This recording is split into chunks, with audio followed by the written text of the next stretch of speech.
گاؤں کے سرے پر ایک چھوٹا سا گھر تھا، اس کے آگے ایک چھوٹا سا باغیچہ تھا۔ اس باغیچے میں مختلف قسم کے پودے اور درخت تھے، اور ان میں سب سے زیادہ نمایاں ایک قدیم پیپل کا درخت تھا۔ اس گھر میں رحمت اللہ نامی ایک کسان رہتا تھا۔ رحمت اللہ ایک ایماندار اور محنتی انسان تھا، اور اس کے پاس ایک بکری بھی تھی جو اسے عزیز تھی۔ بکری کا نام چکنی تھا۔ چکنی سفید رنگ کی تھی اور اس کے سینگ کچھ مڑے ہوئے تھے۔ گاؤں والے چکنی کو معمولیات اور شرارتوں سے خوب واقف تھے۔ چنکی کی عادت تھی کہ وہ اکثر گھر سے بھاگ کر گاؤں کے مختلف مقامات پر چلی جاتی تھی۔ گاؤں والے اسے دیکھتے ہی پہچان لیتے تھے اور اسے رحمت اللہ کے پاس پہنچا دیتے تھے۔ ایک دن رحمت اللہ نے دیکھا کہ چکنی کچھ پریشان ہے۔ اس نے سوچا کہ شاید چکنی بیمار ہے یا اس کے ساتھ کچھ برا ہوا ہے، لیکن جب اس نے چکنی کا معائنہ کیا تو کچھ بھی غیر معمولی نہیں ملا۔ رحمت اللہ اسے پانی پلایا اور پیار سے اسے پکارا۔ چکنی کچھ دیر کے لیے پرسکون ہو گئی۔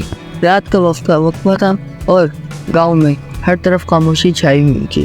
رحمت اللہ اپنے کمرے میں سو رہا تھا جب اچانک اسے کچھ عجیب سی آوازیں سنائی دی۔ وہ اٹھ کر باہر کو دیکھا کہ چکنی غائب ہے۔ اس کا دل دھک دھک رہ گیا۔ وہ فوراً گاؤں کے مختلف حصوں میں چکنی کو ڈھونڈنے کے لیے چلا گیا۔ اسے کہیں بھی چکنی نہیں دکھی۔ رات کا پہر تھا کہ تلاش کے بعد بھی چکنی کا کوئی نشان نہیں ملا۔ رحمت اللہ تھک ہار کر واپس آیا اور بیٹھ کے سوچنے لگا کہ چکنی کہاں جا سکتی ہے۔ اس گاؤں والوں کو بھی خبر کی، لیکن سبھی نے بھی کہا کہ انہوں نے چکنی کو نہیں دیکھا۔ 2 دن گزر گئے اور چکنی کا کوئی پتہ نہ چلا۔ رحمت اللہ نے بے حد پریشان تھا اور اس کے دل میں طرح طرح کے وسوسے جلم رہے تھے۔ ایک دن گاؤں کے کچھ بچے کھیلتے کھیلتے پیپل کے ایک درخت کے پاس پہنچے۔ وہاں انہیں ایک پرانی کھدی ہوئی جگہ دکھی جو پہلے کبھی نہیں دکھی تھی۔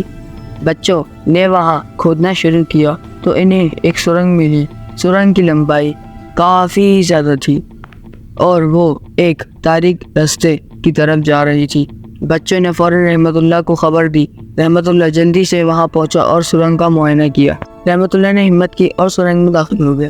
تاریکی کے باوجود وہ آگے بڑھتا گیا۔ کچھ فاصلے پر اسے ایک روشنی کی کرن دکھائی دی۔